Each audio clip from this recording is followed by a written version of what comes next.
ஓம் சாந்தி. Murali date 7/5/2026 காலை முரளி பாப்தாதா மதுபன். இன்னைக்கு பாபா முரளியில என்ன சொல்றாங்க அப்படின்னா, இனிமையான குழந்தைகளே, நீங்கள் பிரம்மா வாய் வழி பிராமணர்களாக இருக்கிறீர்கள்.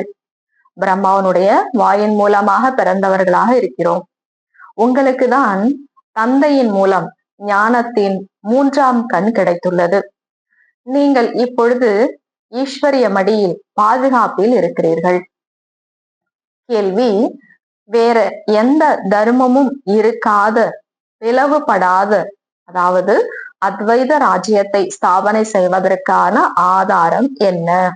அதாவது இப்ப இவ்வளோ தர்மங்கள் இருக்கு இல்லையா, எத்தனை ராஜ்யங்கள் இருக்கு இல்லையா, இது மாதிரி அல்லாம உலகத்துல ஒரே தர்மம் ஒரே ராஜ்யம் இது போல உருவாக்குறதுக்கு என்ன ஆதாரம்? பதில்: யோக பலம். புஜ பலத்தின் மூலம் ஒருபோதும் பிளவு இல்லாத ராஜ்யத்தை ஸ்தாபனை செய்ய முடியாது. கிறிஸ்துவர்கள் ஒன்றுபட்டு விட்டால் முழு உலகின் மீதும் ராஜ்யம் செய்ய முடியும் அளவுக்கு அவர்களிடம் சக்தி உள்ளது. ஆனால் அது சட்டத்தில் இல்லை, டிராமாலே இல்லை. உலகில் ஒரு ராஜ்யத்தின் ஸ்தாபனை செய்யும் வேலை ஒரு தந்தையினுடையதே ஆகும். உலகத்துல ஒரே ராஜ்யம் ஒரே தர்மத்தை ஸ்தாபிக்கக்கூடிய ஒரு செயல் சிவபாபாவுடையது மட்டும்தான். பாடல்: ஆகாய சிம்மாசனத்தை விட்டு வாருங்கள் பிரபுவே. ஓம் சாந்தி. குழந்தைகளுக்கு ஓம் சாந்தி என்பதன் அர்த்தம் பல முறை புரிய வைக்கப்பட்டுள்ளது. ஓம் என்றால் நான் யார்? நான் ஆத்மா. இந்த சரீரம் என்னுடைய கர்ம இந்திரியங்கள் ஆகும். நான் ஆத்மா. இந்த உடல் என்னுடைய கர்ம இந்திரியம், செயல் செய்வதற்கான ஒரு கருவி. நான் ஆத்மா பரம்தாமத்தில் வசிக்கக்கூடியவன்.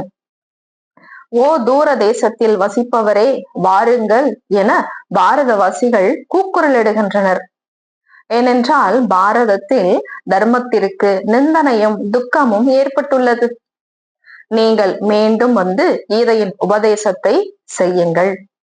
சிவபாபா வாருங்கள் என கீதை ஞானம் குறித்துதான் கூறுகின்றனர். வந்து எங்களுக்கு ஞானம் சொல்லுங்க, அறிவு கொடுங்க அப்படின்னு கூப்பிடுறாங்கன்னா அது என்ன அறிவு, என்ன ஞானம்? கீதை ஞானத்தை குறித்துதான் சொல்லப்படுது. ஏனென்றால் அவர் அனைவருக்கும் தந்தையாவார். பாரதவாசிகளின் மீது மாயையின் நிழல் விழுந்து விட்டுள்ளது, இந்த விகாரத்தினுடைய நிழல். அதனால் அனைவரும் துக்கம் நிறைந்தவர்களாகி தூய்மையற்றவர்களாக இருக்கிறார்கள். கூக்குரலிடுகின்றனர், ரூபத்தை மாற்றி வாருங்கள், அதாவது மனித ரூபத்தில் வாருங்கள். ஆகவே மனித ரூபத்தில் வருகிறேன். என்னுடைய வருகை தெய்வீகமானது, அலௌகிகமானதாகும். நான் கர்ப்பத்தில் வருவதில்லை, நான் வருவதே சாதாரண முதியவரின் உடலில் ஆகும். இப்படி தந்தை கூறுகிறார். யாரு சொல்றது? சிவபாபா சொல்றார். உடல் இல்லாத சிவ தந்தையே சொல்றார். நான் கல்பம் தோறும் என்னுடைய நிராகார ரூபத்தை மாற்றிக்கொண்டு வருகிறேன் என குழந்தைகளாகிய நீங்கள் அறிவீர்கள். நான் ஒவ்வொரு கல்பத்திலையும் இந்த சங்கமயுகத்துல நிராகார் ஒளியா இருக்கக்கூடிய நானு ஒரு மனித உடல்ல வரேன் அப்படிங்கிறது உங்களுக்கு தெரியும். பரம்பிதா பரமாத்மா தான் ஞான கடல் ஆவார். ஒருபோதும் கிருஷ்ணரை சொல்வதில்லை. நான் இந்த சாதாரண உடலில் வந்து உங்களுக்கு மீண்டும் சகஜ ராஜயோகத்தை கற்றுக் கொடுத்து கொண்டிருக்கிறேன். உலகம் பத்தீத்தமாக, அதாவது தூய்மையற்றதாக ஆகும் போதுதான் நான் வர வேண்டியிருக்கிறது. கலியுகத்திலிருந்து சத்தியுகத்தை உருவாக்குவதற்காக நான் வருகிறேன். கலியுகமாக துக்கம் நிறைஞ்ச உலகமாக இருக்கிறத சத்தியுகமாக பொன்னுலகமாக ஆக்கிறது தான் சிவபாபாவுடைய வேலை. பிரம்மா விஷ்ணு சங்கரரின் படமும் இருக்கிறது. பிரம்மாவின் மூலம் ஸ்தாபனை, சங்கரரின் மூலம் விநாசம், பிறகு விஷ்ணுவின் மூலம் பாலனை. இந்த லக்ஷ்மி நாராயணர் விஷ்ணுவின் 2 ரூபங்கள் ஆவர். இதனை குழந்தைகளாகி நீங்கள் தான் அறிவீர்கள். பாபா மீண்டும் ரூபத்தை மாற்றிக்கொண்டு வந்துள்ளார். அவர் நம்முடைய சுப்ரீம் பரம தந்தையாக ஆவார், சுப்ரீம் ஆசிரியர் ஆவார், சுப்ரீம் குருவும் ஆவார். மற்றபடி வேறு குருமார்கள் சுப்ரீம் என சொல்லப்படுவதில்லை. உலகத்துல எத்தனையோ குருமார்கள் இருக்காங்க இல்லையா, அவங்கள சுப்ரீம் உயர்ந்தவர்கள் அப்படின்னு சொல்ல முடியாது. இவரோ தந்தை, ஆசிரியர், குரு ஆகிய மூவருமாக இருக்கிறார். சிவபாபா தான் நம்மளுடைய அப்பாவாவும் இருக்கிறாரு, தந்தையாகவும் இருக்கிறாரு, ஆசிரியராகவும் இருக்கிறாரு. லௌகிக்க தந்தை குழந்தைகளை பாலனை செய்து பின் அவர்களை பள்ளிக்கு அனுப்பி வைக்கிறார்கள். யாரோ ஒரு சிலர் அபூர்வமாக தந்தையே ஆசிரியராக இருப்பார்கள். உலகத்துல எல்லா குழந்தைகளுக்குமே அப்பாவே ஆசிரியரா இருக்க மாட்டாங்க. அபூர்வமா யாரோ ஒருத்தர் தான் அப்பாவே ஆசிரியரா இருப்பாங்க. இப்படி யாரும் சொல்ல முடியாது. அனைத்து ஆத்மாக்களும் என்னை அழைக்கின்றனர் அப்படின்னு சிவபாபாவை தவிர உலகத்துல வேற யாருமே சொல்ல முடியாது. இறை தந்தை என சொல்கின்றனர் எனும் பொழுது அவர் ஆத்மாவின் தந்தை ஆகிவிட்டார். இந்த பாடலும் பக்தி மார்க்கத்தினுடையதாகும். சத்தியுகத்திலும் கூக்குரலிட்டு அழைப்பதற்கு மாயை அங்கே இருப்பதே இல்லை. அங்கே சுகமே சுகமாக இருக்கும். அந்த 5 விகாரம் சத்தியுகத்துல கிடையாது. 5000 வருடங்களின் சக்கரம் என நீங்கள் அறிவீர்கள். இன்றிலிருந்து 5000 வருஷத்துக்கு முன்னாடி சத்தியுகத்துல நம்ம அப்படிதான் இருந்தோம். அரை கல்பம் சத்திய திரேதா யுகம் பகலாகும். அரை கல்பம் துவாபர கலியுகம் இரவாகவும் இருக்கும். நீங்கள் பிரம்மாவின் வாய் வழி வம்சாவளி பிராமணர்களாக இருக்கிறீர்கள்.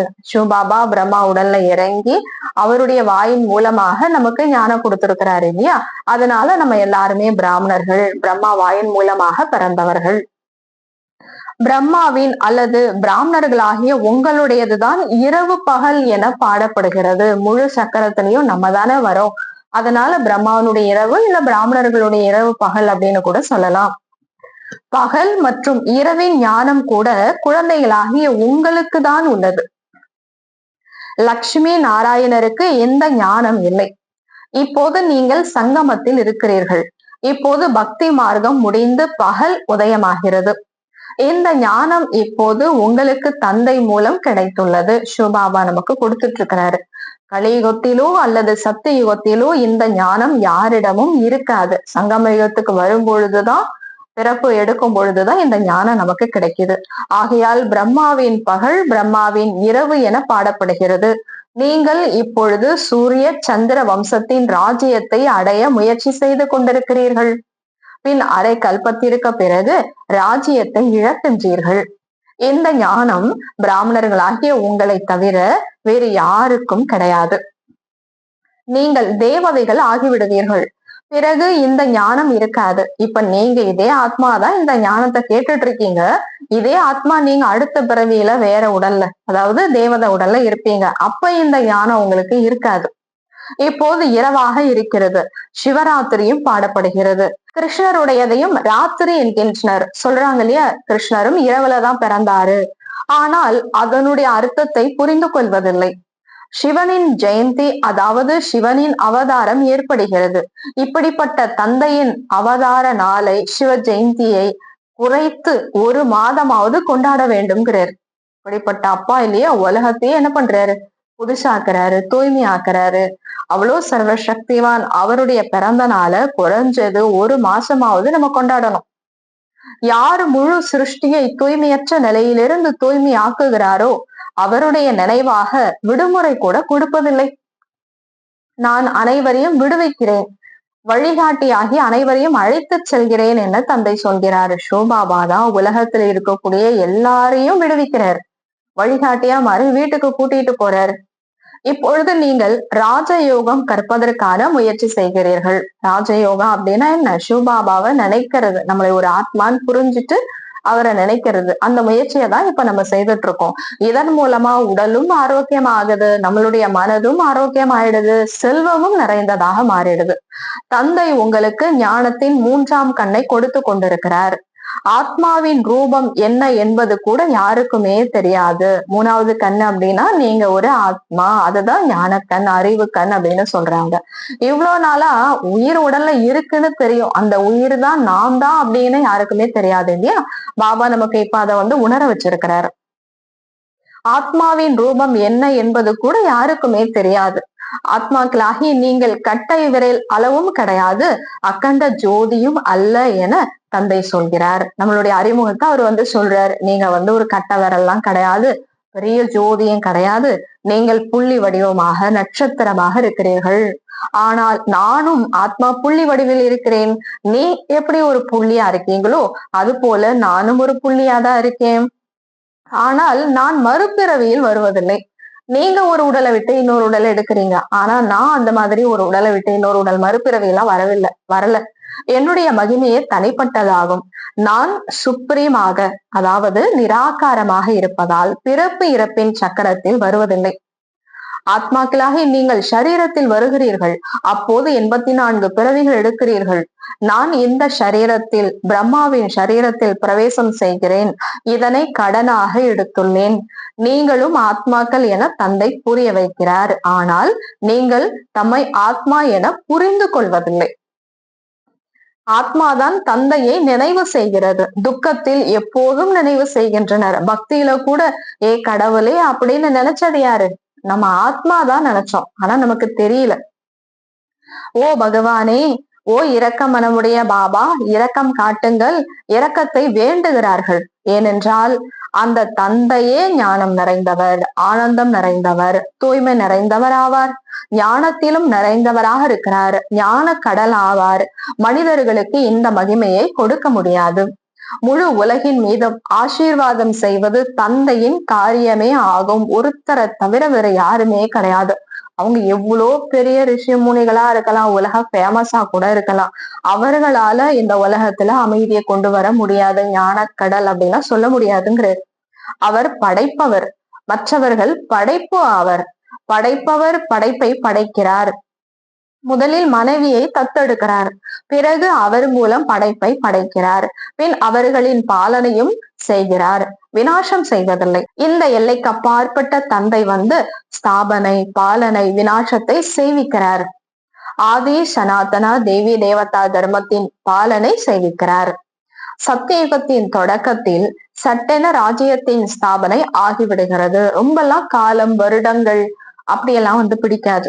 மற்ற தர்மத்தினரோ தமது தர்மத்தை ஸ்தாபனை செய்கின்றனர். பிறகு லட்சக்கணக்கில், கோடிக்கணக்கில் வளர்ச்சி அடைந்து விடும் பொழுது ராஜ்யம் ஏற்படுகிறது. இப்போது நீங்கள் ராஜ்யத்தின் ஸ்தாபனை செய்து கொண்டிருக்கிறீர்கள். யோக பலத்தின் மூலம் நீங்கள் முழு உலகின் எஜமான் ஆகின்றீர்கள். தோல் பலத்தின் மூலம் யாரும் ஒருபோதும் உலகின் எஜமான் ராஜ்யம் செய்ய முடியாது. உடல் வலிமையினாலேயோ பண வலிமையினாலேயோ உலகத்தை யாரும் ஆட்சி செய்ய முடியாது. பாபா புரிய வைத்துள்ளார், கிறிஸ்தவர்களிடம் அந்த அளவு சக்தி உள்ளது. அவர்கள் ஒன்றுபட்டு விட்டால் முழு உலகையும் ஆள முடியும். ஆனால் புஜ வலிமையின் மூலம் உலக ராஜ்யத்தை அடைவது என்பது சட்டத்தில் இல்லை, டிராமால இல்ல. நாடகத்தில் புஜம், அதாவது உடல் வலிமை மிக்கவர்கள் உலகின் எஜமான் ஆகக்கூடிய இந்த சட்ட விதிமுறை கிடையாது அப்படிங்கிறார். ஆன்மீக பவர் வேணும், ஆத்ம பவர் வேணும். தந்தை புரிய வைக்கிறார், உலகின் ராஜ்யம் யோக பலத்தின் வாயிலாக என் மூலம்தான் கிடைக்கும். அங்கே எந்த பிரிவினையும் கிடையாது. பூமி, ஆகாயம் என அனைத்தும் உங்களுடையதாக இருக்கும். அது பிரிவு இல்லாத, வேற்றுமையே இல்லாத, பிரிவே இல்லாத ஒரே அத்வைத ராஜ்யம் என சொல்லப்படுகிறது. இங்கே பல ராஜ்யங்கள் உள்ளன. இங்க எவ்வளவு பிரிவினைகள் இருக்கு. 5000 வருடங்களுக்கு பிறகு நான் இந்த ராஜ யோகத்தை கற்பிக்கிறேன் என தந்தை புரிய வைக்கிறார். கிருஷ்ணரின் ஆத்மா இப்போது கற்றுக்கொண்டிருக்கிறது. கிருஷ்ணர் முதல் நம்பர் இளவரசனாக இருந்தார். அவர் இந்த சமயத்தில் 84 பிறவிகளின் இறுதியில் பிரம்மா ஆகியுள்ளார். சிருஷ்டியின் சக்கரம் எப்படி சுழல்கிறது என குழந்தைகளுக்கு புரிய வைத்துள்ளார். பல தர்மங்கள் கண்டிப்பாக விநாசமாக வேண்டியுள்ளது.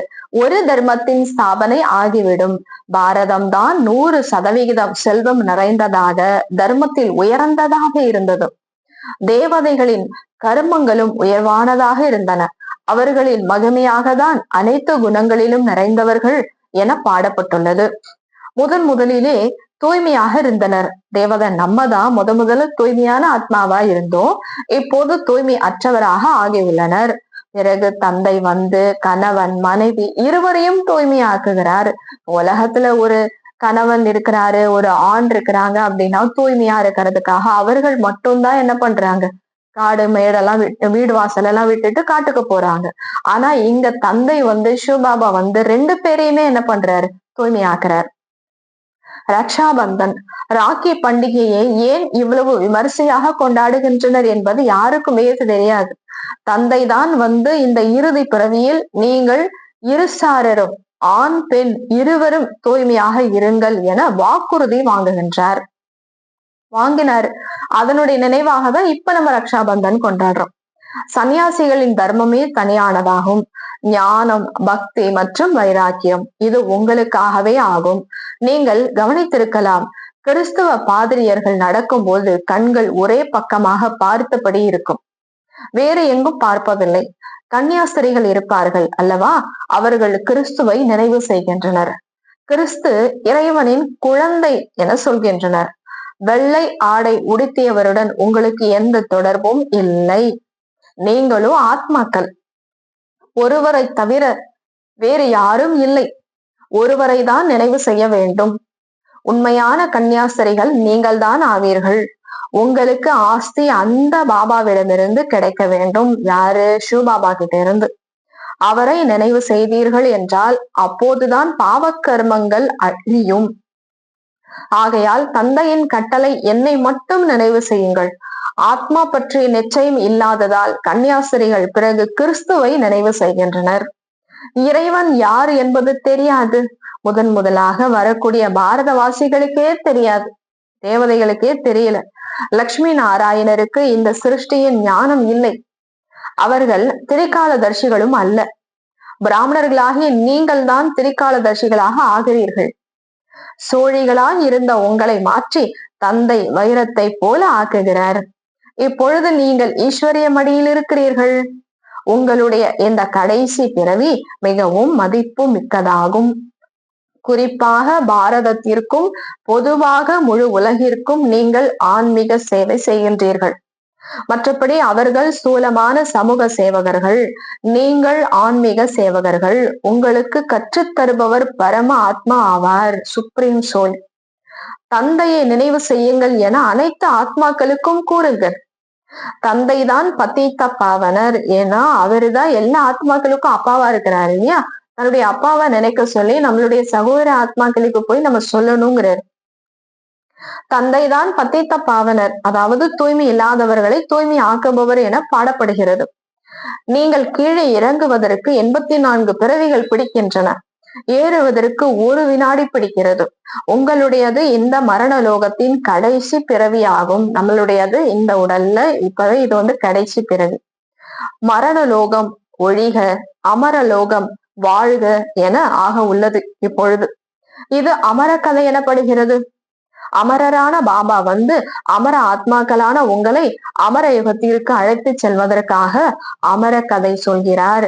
தந்தை சொல்கிறார், நல்லது, மற்ற விஷயங்களை மறந்து போகிறீர்கள் என்றால் தன்னை ஆத்மா என நிச்சயப்படுத்தி கொண்டு ஒரு தந்தையான என்னை மட்டும் நினைவு செய்யுங்கள். மத்த எல்லாம் மறந்து போகுதா? உங்களை ஆத்மான்னு புரிஞ்சுக்கிட்டு என்னை மட்டும் நினைங்க. புத்தியின் தொடர்பை என்னுடன் ஈடுபடுத்தினீர்கள் என்றால் உங்களுடைய பாவங்கள் பஸ்வமாகி நீங்கள் புண்ணிய ஆத்மா ஆகிவிடுவீர்கள். நீங்கள் மனிதனிலிருந்து தேவதை ஆகின்றீர்கள். இது புதிய விஷயம் அல்ல. 5000 வருடங்கள் கழித்து தந்தை உங்களுக்கு ஆஸ்தி கொடுக்கிறார். நீங்க தான் ஏற்கனவே தேவதை ஆயிருந்தீங்க. ராவணன் பிறகு சாபம் கொடுக்கிறான்.